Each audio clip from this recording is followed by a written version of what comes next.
Hey guys, and welcome back to my channel. Today I want to do a video about Disney World and if I felt safe and my thoughts on it.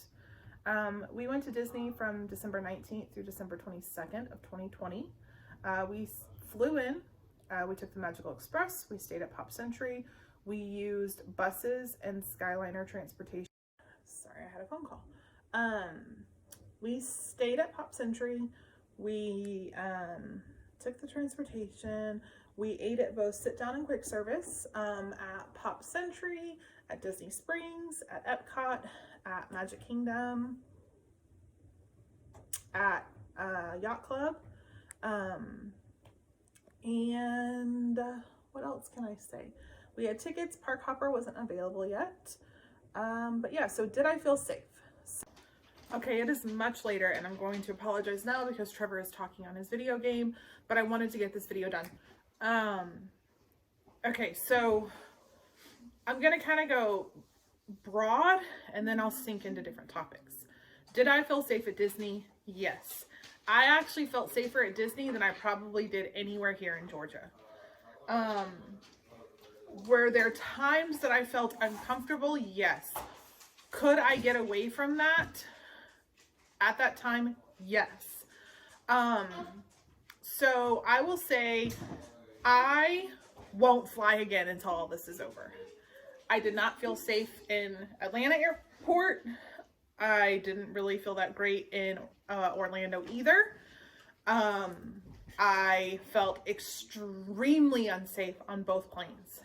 I actually had a panic attack as we were coming down and landing in Orlando, and it was bad. Like, I literally thought I was gonna throw up. Like, I was holding my mask out and having to like do my breathing, and it was really, really scary. I will not fly again. I don't feel like the airports have a hold on all of this stuff right now. There was no social distancing. There was no sense of personal space. A lot of people were eating so they could not wear a mask, or just not wearing a mask and not caring. I did not like flying. Once we landed, we got our suitcases and everything, and then we got on the Magical Express. The Magical Express was great.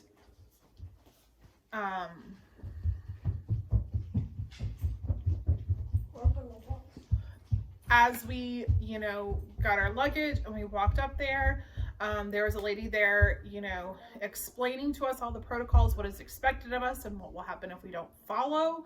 And I thought it was very well laid out. They told us what lane to go in. They have so many lanes that it's kind of like one for each resort is kind of how it felt. We did, however, stop at Art of Animation as well. And I think there were some people on the bus that were probably going to Animal Kingdom. But all in all, I felt fine on the bus. We got up, we scanned our bands, we told them where they were, then we went up to the front, and there was actually a guy with like a layout of the Magical Express, and you tell them, your name and all that stuff. And so they actually put you and make sure that you're socially distanced. So like Jeff and Aubrey were on the back row and I was the next row up. There was no one here and there was no one in this area. So I felt that they were really making sure that they were properly spacing everybody out and making sure that we were all as socially distanced as we could possibly be on a bus. Like coming home, like from Pop to the airport, they required 3 buses to get us all there to make sure that we were all socially distanced, which was really cool. You do not have airport service anymore. You do not have them grabbing your luggage and it just popping up in your room. It didn't bother me going down. I didn't really care. It dawned on me that the airport service people weren't there about like the last day, and I was like, oh crap, we're going to have to make sure we check our luggage in and all that stuff. There was a pretty long line, but it did go pretty quick. But like I said, flying, I did not feel safe. We did online check-in. So pretty much as we were driving in on the Magical Express, we got the notification of our room. We went right to our room. We checked in. It actually wouldn't work. We thought it was my phone or whatever, but it was actually the door. So that would suck if there was an issue that you would, then have to go back down there. But online check-in worked seamlessly. We got right into our room. Our room was super clean. They showed us all the protocols for like what they did, like I don't know, everything was great. I felt the room was really clean. I felt that it was sanitized, and I felt that throughout the week, I could tell that they were definitely letting rooms sit, and they were not. So like before, you would kind of see people gathered in a general area, and like that's where the mousekeeping was and everything. It wasn't that way at all this time. There was like one mousekeeper on a floor. She wasn't like around other ones. You know, it really did seem like they were really trying to space people out as much as possible. I didn't feel like there was like people on top of people. I didn't feel like all the rooms were locked up, and I felt that that made it really, really nice. We opted when we checked in to decline mousekeeping. We just left them a big tip at the end and just decided we didn't want an extra person in our room. It made us feel more comfortable that way. So Pop Century was great. Everywhere we went, people were wearing their mask. I will say that there were a few times that like Jeff literally forgot to wear his mask. We walked from our room to the food court, and right when we walked in, he was like, oh shoot, my mask. And we always had extra masks on us, and so I just popped him out and gave him one. But like nobody said anything to us, where in the parks, people will say stuff to you. So it might be a little bit lax there, but not really. Like when you're in the food court, it's on, you know, and all that stuff. To swim, you can take your mask off, and in the pool area, you can take your mask off. When you're sitting down to eat, you can take your mask off, but that's really it in the resorts. And when you order food, the Pop Century was completely closed off. So you could go into the shopping from one side, or you can go into mobile orders from the other. And if you've ever been into Pop, you have to kind of go through the shop to get to the food court. The doors that are here are blocked off. However, I did see people going in there, so I don't know how that happened. But for the most part, they're blocked off and people are there. So what you do is you place a mobile order, and you wait until your order says it's ready, and then you can go in. If you want to go in and shop, you can while you wait for your food to be prepared. What we did is pretty much when we were walking out our resort, we would hit we're here, and we would walk there, and by the time we were there, it was ready and we could walk right in and we didn't have to wait. We did this multiple times and it worked out perfectly for us. If you buy a mug, you actually don't get to refill your mug. They give you a cup, you go up. The mug stations are blocked off, and there are people that work them that ask you what you want and they give it to you. We ended up never having our mugs on us, and we just showed them the receipt where we bought it, and they always just gave us a cup. It was no big deal. It worked really well for us. The mobile ordering kind of took the fun out of it, you know.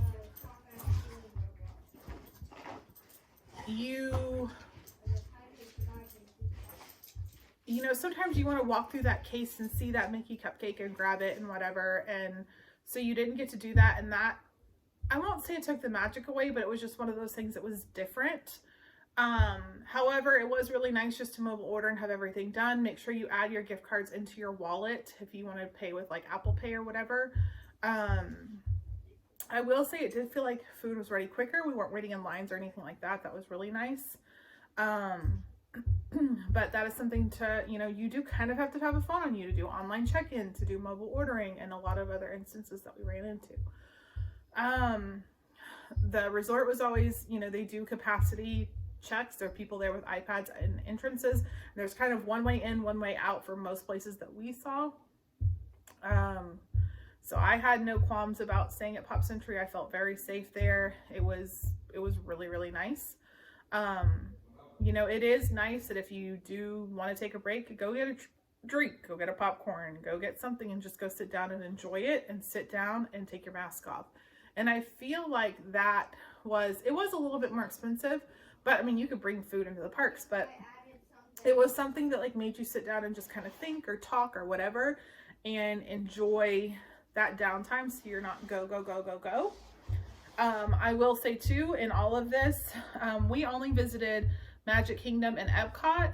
Epcot opened at like 11 that day, so we really got to sleep in and enjoy it. So I was hearing mixed things that the parks were opening about an hour before they stated and letting people on rides, and that definitely had to be true, because by the time that we got into Magic Kingdom and Epcot, we were there like 15-20 minutes early, and they already had waits for things. So definitely take that into consideration. The only time we really had to wait for buses was Disney Springs. Magic Kingdom, it seemed like they had the double-decker buses like back to back to back to back.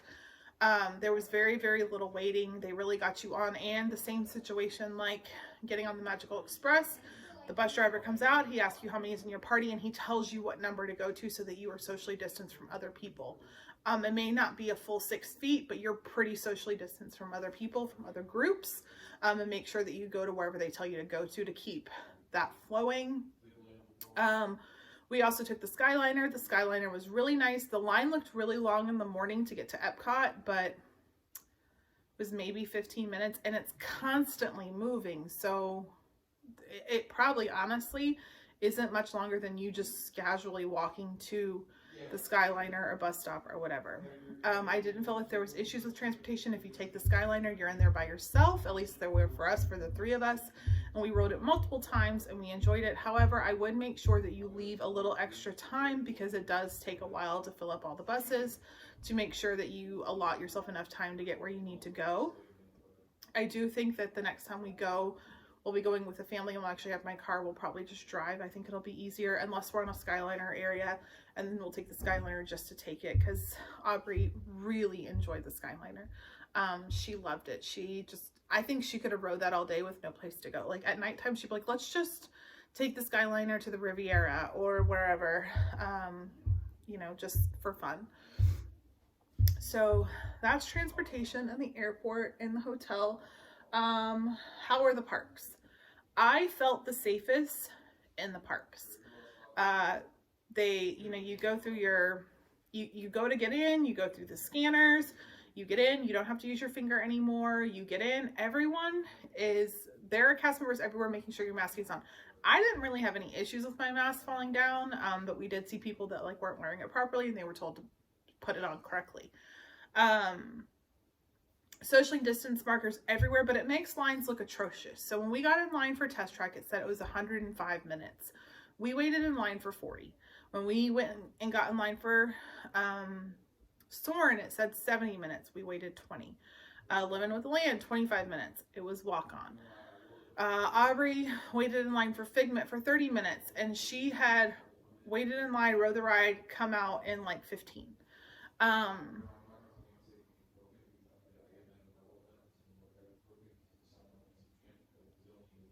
So to me, if they could keep that in place, I would love it. Like Jeff commented on that, like when we were at Magic Kingdom, the line for Seven Dwarfs Mine Train was an hour and a half, and we actually waited like 50. And it was really nice to have the socially distanced markers in place. It really it's nice not having people all up on you. It's really nice when you're on the bus and you're not packed in there like a sardine. Like that is one aspect that I could get on board with this for life with Disney, because it's really nice to just have personal space. So, you know, the lines do look long, but they're constantly moving. You are socially distanced in the line. A lot of times you're socially distanced on the ride. We love it. I thought that was great. Park hours are lessened. However, you can get a lot done in very little time.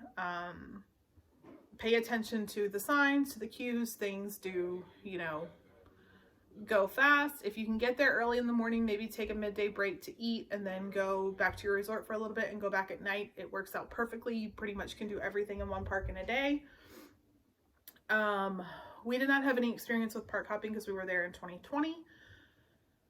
But the parks, I felt the safest at the parks. They were really clean. People were constantly cleaning. There's hand sanitizer stations everywhere. You do not need to bring hand sanitizer. I would bring like a pack of like Clorox wipes, because sometimes I felt like we didn't get a table clean in between guests, so we would just clean our table and our chairs. Constantly hand sanitizing, constantly going to the bathroom. You do want to change your mask a lot, so you may want to pack some masks. I think that for any clients that travel in 2021, I will be giving them a package of masks. We actually fell in love with the Disney mask of all masks. So I had Kitsch mask, I had the Cat and Jack brand, I had Disney, I had paper masks from Amazon, I had Walmart masks. I think that's everything. And the Disney ones definitely breathe the most, fit the best because they're like small, medium, large. So for our next trip, I will buy a ton of those for my kids because I think that they're totally worth it. You definitely want to have a mask and bring an extra 1 or 2 masks with you, because you do want to kind of change them out. And I can imagine when it gets hotter, you're definitely going to want to do it even more. I really didn't feel like we needed to have hand sanitizer in our bag. We had it, but I didn't really feel like we needed it because there was hand sanitizer everywhere. But like I said, I would definitely bring wipes to kind of wipe things down, and then just be cautious of it. When you go to the bathroom, make sure you're really washing your hands. Stop at all the hand sanitizer stations. Don't touch stuff. Don't touch your face. Keep your mask on, and I think that things will be fine. Disney Springs was another one though that, so, you know, if you go into the Disney owned stores, they are mandated. People are counting to see how many people are going in and out. They have the mask and the shield on, employee wise. And, you know, if you're sitting at a restaurant, you're very socially distanced around other people. In Disney Springs, not so much. In Disney Springs, there was a couple sitting probably where that snowman is to me at a table. And they were like that everywhere. They only had masks on. I just didn't feel that it was as safe. Same thing with homecoming. We were all sitting together. There wasn't really any socially distance going on. They gave us menus. A lot of times at the Disney restaurants, you would take your phone and do a QR code for your menu. And like when we went to sit at Beaches and Cream, they noticed the table wasn't clean, and the manager got really upset and like really cleaned the table herself and was like really upset with that person that didn't clean it. But so for me and my family, I don't know if we'll go to Disney Springs. I think for now we'll kind of stay into the resorts and parks. Look, I am not somebody that is super afraid of COVID. I'm going to be really honest with you. Like, I don't have to wear a mask to work. So if I'm like in my classroom with just me and my teacher, I don't wear it. If I'm away from the students, I don't wear it. You know, I am not somebody that is like extremely terrified of COVID, but certain situations in Disney Springs, I did not feel comfortable there at all. So I think that I will avoid it probably, most likely, until this kind of dies down a little bit. Eating at restaurants, like I just mentioned, I think Disney owned restaurants are the way to go. You do an online check-in. They let you know when your table is ready. You have to wait outside. They don't want to have a lot of people gathering around. You use a QR code for the menu. I don't know. I felt really safe in Disney restaurants, and it was really nice. The menus are maybe a little bit limited, but not super limited. However, get a reservation, because they are hard to come by, because people do want to just sit and have a break. They don't want to wait a long time for food and things like that. We thankfully didn't have any issues with POP, like getting food, ordering food, anything like that, like I've seen. But you know, that's something to think of for your next trip. What else can I talk about? The only thing else I can say is, so, you know, we got to Disney. The first day was rough. I had a panic attack on the plane. I just wasn't having a good time. I was very, very nervous. We checked into our resort. We rested for a little bit. We went to Disney Springs, and I was like, ooh, not really liking this, not really feeling this. Like it was really alarming to me.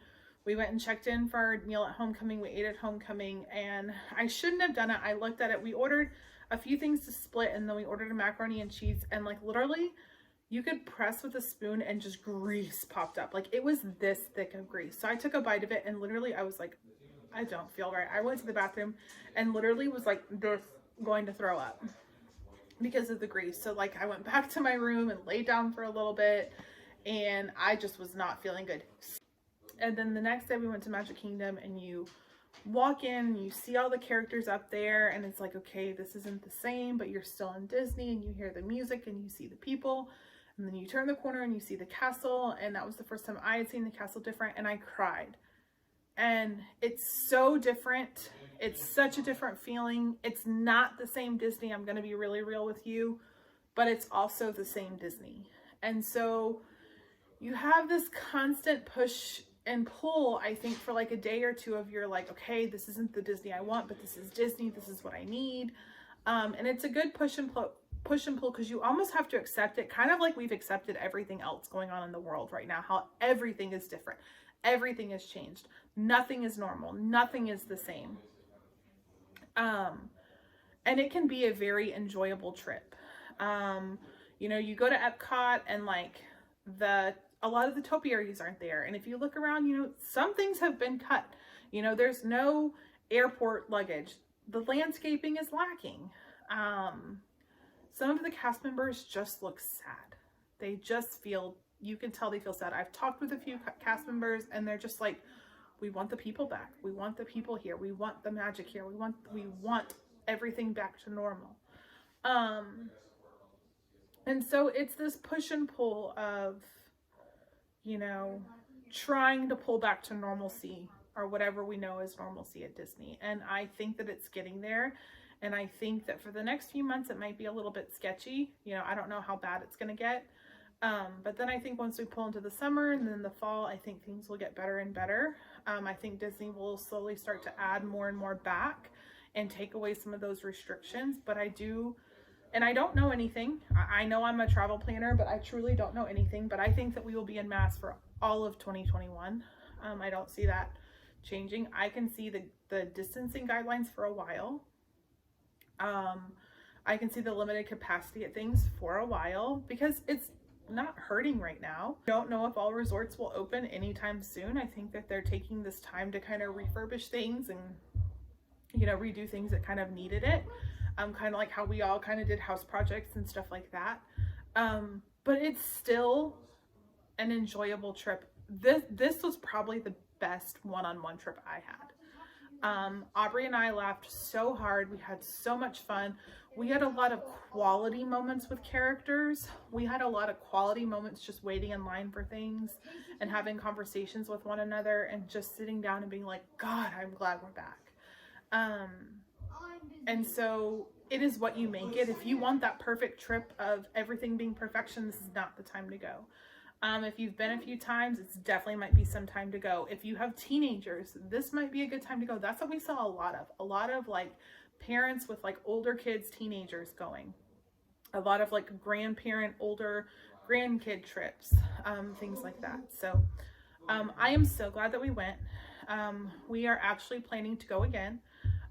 We have February booked. If COVID is out of control, we'll actually move it to April. If April doesn't work, we'll move it to May. But we plan on going back.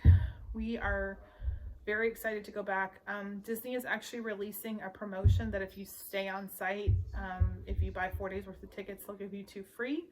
As you know, I am a travel planner. If you would like to book a trip, I would love to help you. You know, things are different. You really don't have to do much planning wise. You have to make your park plans, which we did ahead of time, and we've already made them for February. And then you want to make your dining 60 days ahead of time. Their cancellation and change policies are really good right now, and quotes are free. So if you're thinking about going, you were not sure about going, definitely send me an email, amandaw@starstufftravel.com. But we enjoyed it, and I will showcase some pictures that Aubrey and I took over this trip. So thank you guys so much for watching, and I'll see you guys in the next video.